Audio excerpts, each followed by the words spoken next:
We are tonight's entertainment. You can't handle the truth. The fire rises. Pizza time. You're a wizard, Harry. So it begins. You know how much I sacrifice? You think that's air you're breathing? Groovy. I don't have friends. I got family. We are Sex Bomb! 1, 2, 3, 4! Craft Services. Hi, Parth. Hey, Trent. You're looking well. The last episode, you were sick, so you weren't looking too hot. But you're back. You're hot again. Like Hot Frosty. There's snow on the ground. You're looking good. Hot Frosty. We watch Hot Frosty together. Hi, what have you been eating? Trent, thank you for asking me. Yes, last week I was not doing too well, nor looking too well. I had the flu, and it's pretty nasty. Let me tell you that much. But yeah, I'm doing all right now, and I made some chai for myself and my grandpa. My grandparents are here right now, and had some blueberry frosted Pop-Tarts. Now, let me tell you why blueberry. The reasoning here, and Trent's giving me a funny face. I like having Pop-Tarts in the house because they're a good either breakfast meal, or if you're just like hungry in the day, they're like a good snack. Yeah, they're like nutritious and like healthy, and they're good for you. So Right, great. I mean, the frosted ones, I don't know how... They're sugary, but it's like... It's better than eating cookies, you know? So, like, whatever. If that's your metric, sure. Right now it is. At Costco, when I went with my mom, they had cherry-flavored, blueberry-flavored, and strawberry-flavored.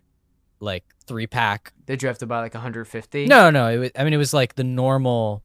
It was like one of each flavor, but like the normal one that you could buy at like ShopRite. But I was like, you know what? I can live with those flavors. So what about you, Trent? What did you eat? Repeat the 3 flavors: strawberry, blueberry, And cherry. Okay. Yeah, it could be worse. Yeah, You know?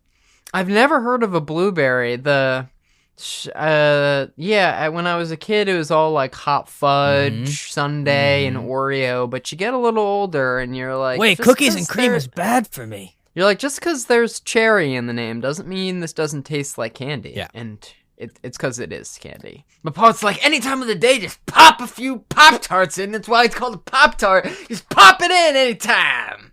Yep, that's how I say it. What have you popped in your mouth most recently? Me, I just popped in a turkey Reuben and some applesauce. Very little red meat is purchased in this house because my parents were like worried about their heart health. And then my mom went to, I guess, the gut doctor, and they emailed her and they said, Tracy, we know you've been nervous about this. We just wanted to tell you your gut is amazing. Wow, that's so nice. And so a bunch of red meat has been purchased to celebrate. So I had a Reuben with corned beef the other day in its intended form, and I will say red meat is really good. But you know, nothing wrong with a lean turkey breast, you know. No, it's good though. When you put a bunch of Russian dressing on it anyway, it's like you might as well pick a healthier meat. But Parth, we're not here to talk about food. No, we're here to cue the intro.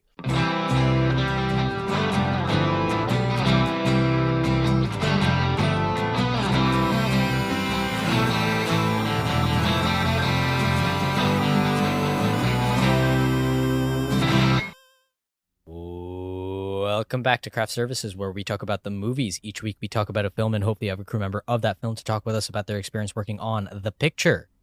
And this week is no exception. Yeah, this week's really no exception. We had editor Nicholas Monsour, who has worked on such films.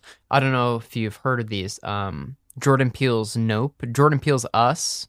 I don't know if you saw those. And Taika Waititi's Next Goal Wins, in addition to our film for this week, Ramel Ross's sophomore slam dunk, Nickel Boys. Yeah, this was a super awesome interview, and I'm really happy Nicholas was cool enough to talk with us. A lot of Keanu talk. 2016 hit. This being part one, our sort of opening question will talk about his relationship with Key and Peele and Comedy Central and how that, you know... Yeah, this week's part of the interview is a lot more about sort of getting into his career, starting to get involved with Nickel Boys, and I think all of it is very fascinating. Listening to his going from sketch comedy to, yeah, like you said, Oscar nominated, sometimes Oscar winning movies. Yeah, Parth, why don't we just cut right into it? I'm eager. Or I'm eager for the people at home who must be feeling eager. Yeah. You know? I'm just like an empath. That's what they all say about you. Which all of them. Sure, for empathetic. Mm-hmm. Mm-hmm. Let's cue the interview.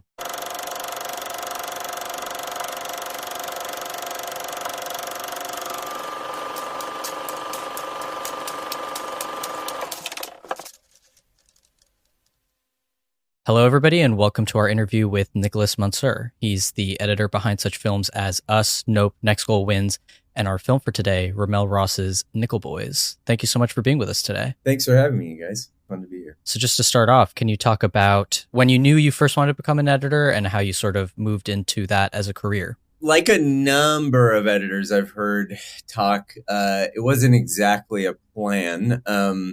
Film in general was not the plan, but always a big interest. I think I grew up in a household where we just watched movies and talked about them kind of just as a normal course of events. We'd watch, my parents are both cinephiles, so and didn't really have a filter. So I grew up watching a lot of things probably that were scrambling my young brain, but was fairly aware of some things I realized later that a lot of people hadn't maybe come across. So already had a kind of vocabulary and a slight awareness of like international cinema and a little bit of a critical language for that. And then my dad worked in the film industry for a long time as a cinematographer and then transitioned into doing kind of technical computer playback stuff in movies. So I went to sets growing up, but very much like below the line crew style, and kind of saw how hard it is to work in film, how long the hours are, and how intense the pressure can be sometimes when there's so much money and everything riding on it. So I didn't really have a romantic view of the industry, but also it didn't seem impossible to work in it. So I did, however, have a lot of interest in like music and art and other creative ventures. So I sort of explored all that and kind of fled the idea of film. At first, it wasn't appealing. I went to Chicago to the Art Institute for school, and in the course of being in art school, was doing sculpture and performance. And then I think it was a bit of a magic moment in the early 2000s where digital video, like prosumer digital video, became kind of like stepped up a notch, and you could shoot 24p, and you could shoot. You could get your hands on these cameras, and for a few years, people were making films on DV cameras that could win Cannes or big film festivals or get distributed. So all of a sudden, it felt like, wait, maybe making art and making films isn't totally different things. And because I'd grown up around some of the technology, I think I kind of naturally was like I didn't seem to mind. Learning new programs didn't freak me out, and whatever it is about a brain that makes it tolerate watching clips over and over again and not go insane, I seem to have. So as we were doing theater and performance and sculpture and stuff, it was like, well, what if we video this happening? And what if this performance is this? And what if we can make it a video? And it was also the early days of the internet. And so I was sort of jumping in, figuring out how to make that stuff for friends and my own projects, but didn't really seek it as a job. I was also doing illustration, graphic design, and web design, and book design, and whatever for work, gigs. And so after art school, I moved back to LA because around that time, some friends I had from high school had started working in the industry, and I was kind of just needed to find work. So I did a bit of everything. I was running and gunning, shooting, boom operating, assistant directing on indie things. I was interested in all of it, but the thing that I could get interested in no matter what the project was the editing. It didn't matter what genre, it didn't matter what kind of idea, short, long, music video, short film, whatever. The editing I always had strong opinions about and wanted to know how to do it better.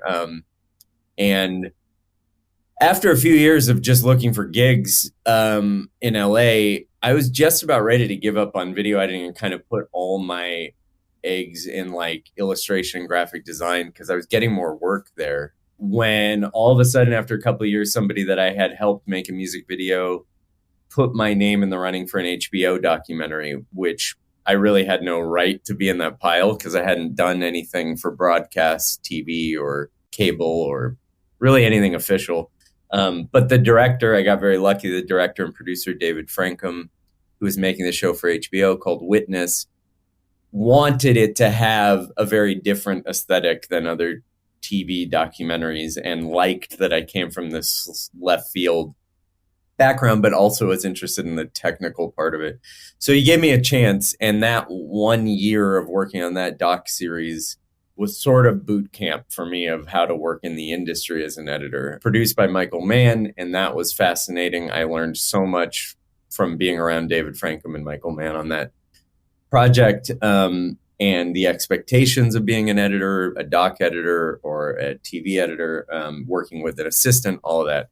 And I was able to join the union because of the hours I got on that show. And the next perfect stroke of luck was my friend from high school who I had helped make some videos at our other friend's house called Drunk History, got a deal to turn that into a TV show right after that doc. So he was like, "Are you in the union?" And I was like, "I think I can join now." So that timing worked out perfectly. And it was about then that I was like, okay, maybe this can be a job, because it really seemed like such a fluke at first that I somehow got in the door. It just took a few years of gigging and doing favors and things that before eventually I got lucky and those people cycled back and were like, okay, now we can pay you. So, yeah, it goes on. There's many more strokes of luck that I can, the next big one was being at Comedy Central, working on Drunk History. One of the editors who worked on Drunk History had worked on Key and Peele. And when they were doing their last season of Key and Peele, they needed another editor. And I leapt at that and luckily got in and got along really well with that team. And because we got on well, when I heard they were making a feature, Keanu, I was like, again, I've never done that, but it's kind of all I've thought. I've mostly thought about features in terms of editing. I like short stuff and I like other forms, but features are definitely what I've thought the most about. So if you want to give me a shot, I will work as hard as I can to make it, good. So that was another big stroke of luck, is they decided to take the whole team from Key and Peele to make Keanu, and I got to go along with that. So those were like a few big doors that I sort of snuck in that was very lucky. We were joking off air that Keanu is the key to everything, but it seems that it was at least one key to something. It really is. And I love that movie. It's a key to a door somewhere. Keanu was your first feature, and then it seems like Action Point was your second feature. And then it seems like your third feature was Jordan Peele's Us. Can you just talk about going from Keanu and Action Point, and then what sort of conversations led to you getting the feature gig?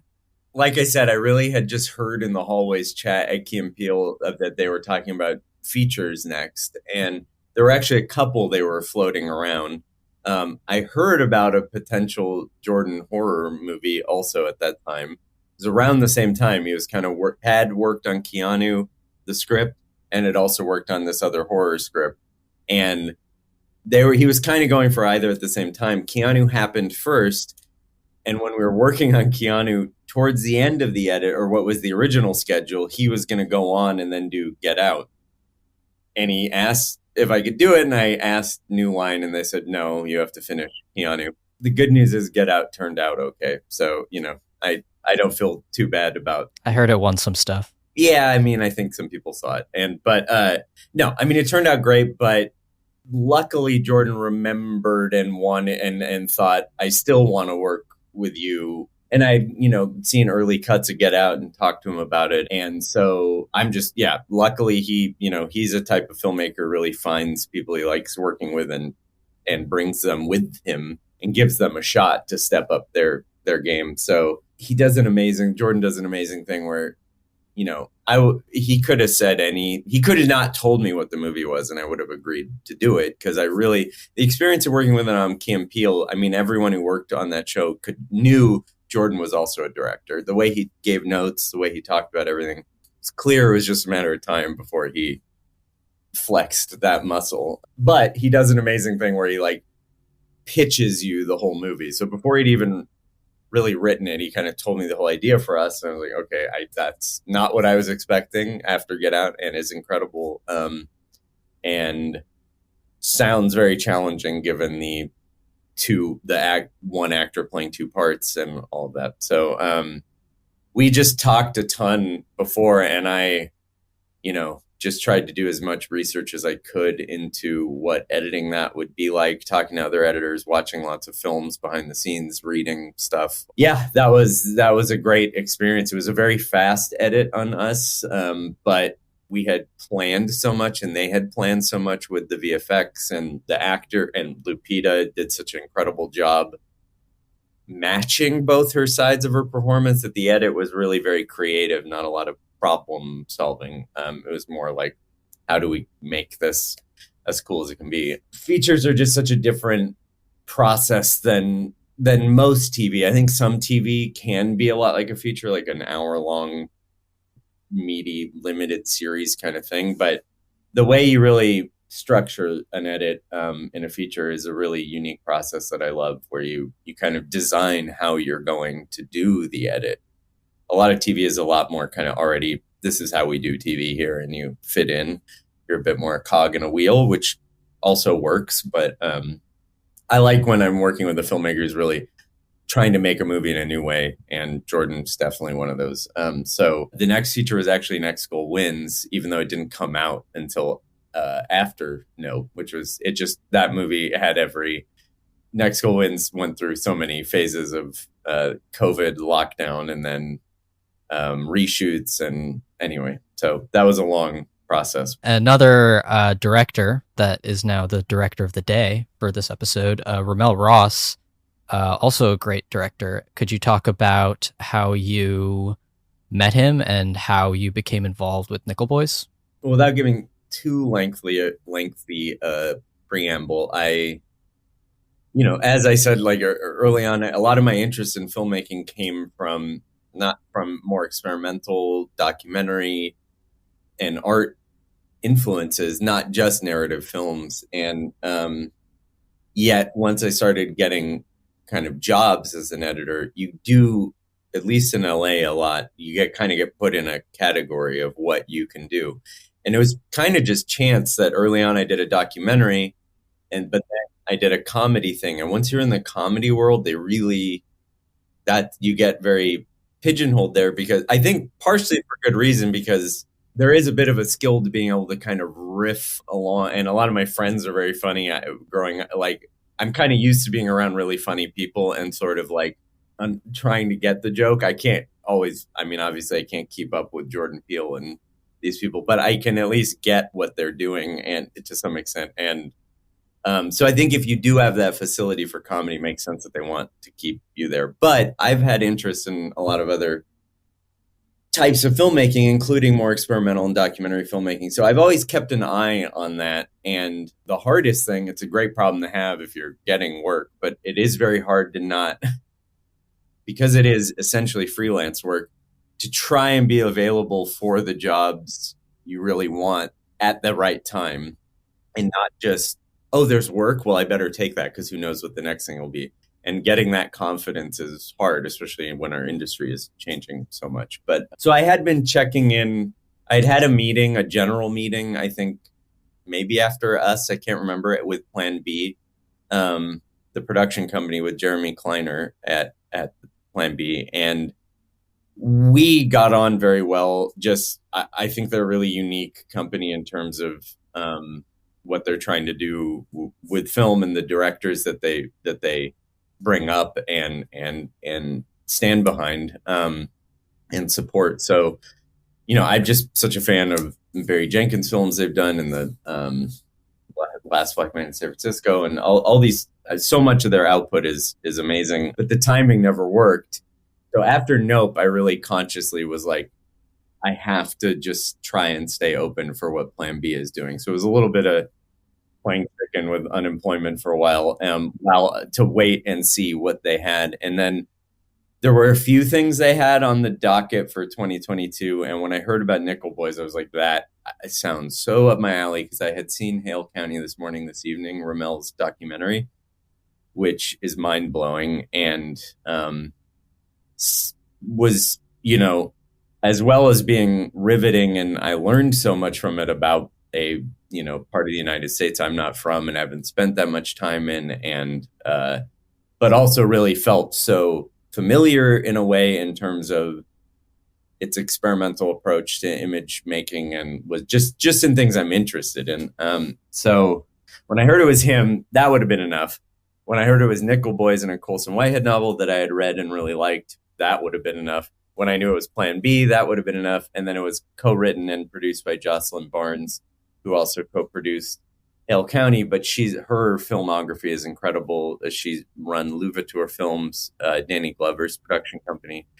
And, she's produced Lucretia Martel films and Apichatpong Weerasethakul films. And so any one of those things would have been enough. And then it did just feel like a way to try and connect again, as much as I love the genre space and the comedy space and the horror space and all of that, to work with filmmakers who are working with these hybrid experimental forms of mixing documentary and experimental image capture methods and all of that. So it meant moving to New York for 10 months in winter, but I'm glad the timing worked for it, because it really was a dream project from everyone involved. And then it surpassed my expectations with the rest of the crew involved, and how much support MGM and Amazon and Plan B put behind a first-time narrative director was pretty amazing. So either in your own head or in conversation with Ramel Ross, were there any major or minor influences in how you wanted to start thinking about how the movie was going to be edited? I mean, I think my brain works that way a lot. I don't know that Ramel would claim any of these influences. There's a lot of stuff we talked about because he loves talking about film and teaches film, but less about specific techniques, although there were some I could name with like specific techniques, but I'd say more just like the narrowing down the kind of potential universe of vibe we were going to be working in. I think one that maybe I meant, I think I brought up early that he saw like maybe this editor will work, was I think I mentioned Tarkovsky's Mirror in an early conversation, and it's not necessarily an obvious comparison, but if you read the script, I think there's this way memory and first person blending of memory, dream, and present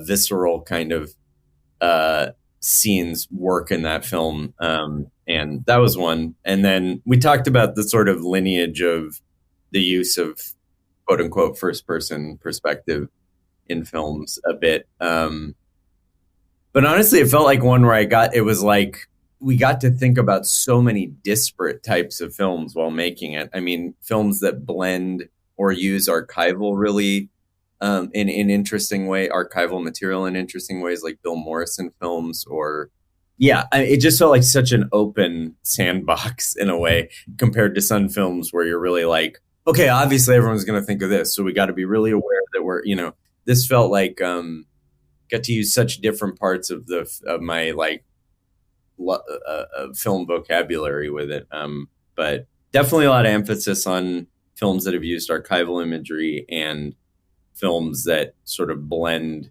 memory, flashback, and which use that kind of very visceral first-person feeling.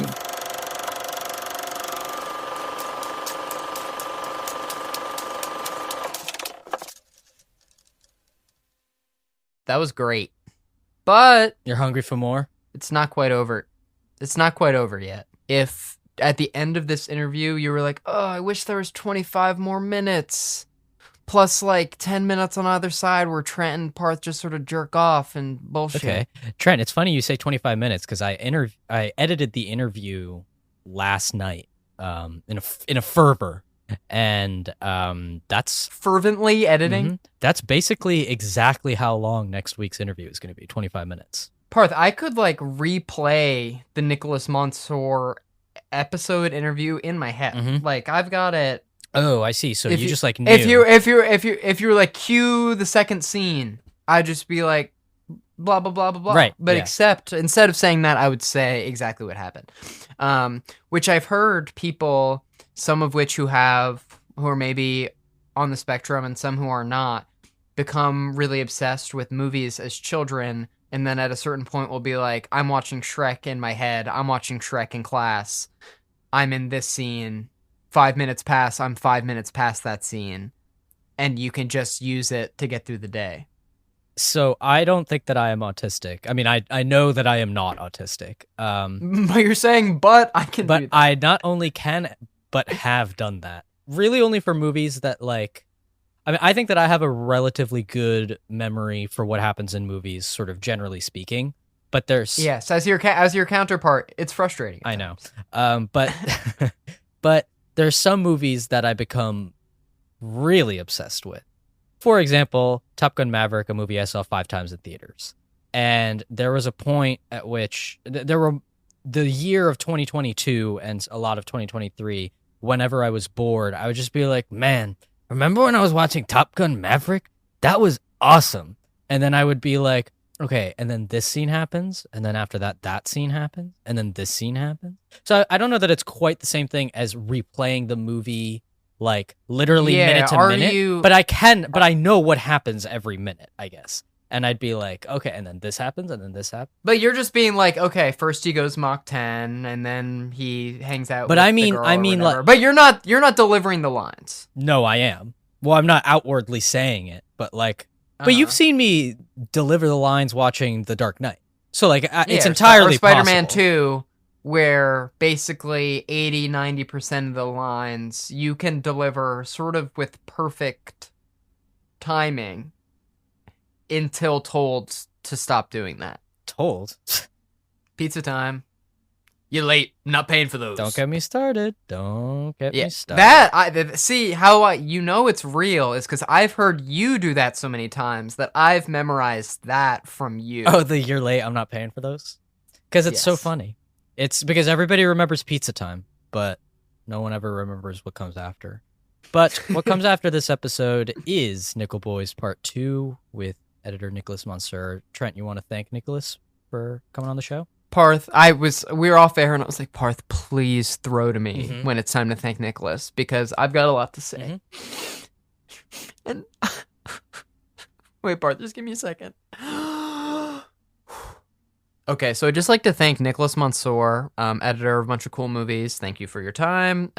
Thank you to anyone on Nicholas's team or representation who helped set this up. Thank you for your time. And thank you to you, the listener, for listening. Thank you for your time. And yeah, if you have any additional time, every Sunday at 5 a.m., which co-host of the show, Trent Alger, recently learned. And I've been setting my alarm ever since just to get that first listen. Early bird gets the craft services episode. Because here's a secret. From 5 to 6, it's one episode. And at 6:01, we upload the episode for everyone else. And it's just the scraps. So if you really want the good stuff, set your alarm, 5 a.m. Sunday. We'll be there. If you want to follow us on social media, Instagram, Twitter, X. Nope, not going to call it that. Instagram. Go ahead and check us out there. Find us there. Go ahead and check us out there. Give us a follow. Like our stuff. Comment. Yeah. And if you could do the same for the podcast in general, go to your podcasting platform of choice, which we're anywhere. Make sure to give us a review, rate us 5 stars, give a nice, say some nice stuff, say Parth's really attractive. Or just, I don't know. Comment.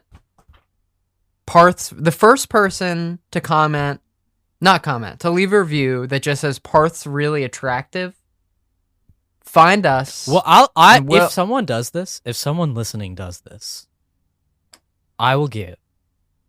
If I have any cool, I was just gonna be like, we'll give you something. if I have any cool unused digital code from one of my Blu-rays, I will give it to you.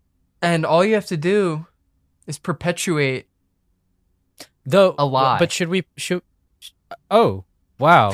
See, what I was going to say is, but actually to get the code you need to comment Parth is attractive and then leave a separate review saying that Trent is attractive.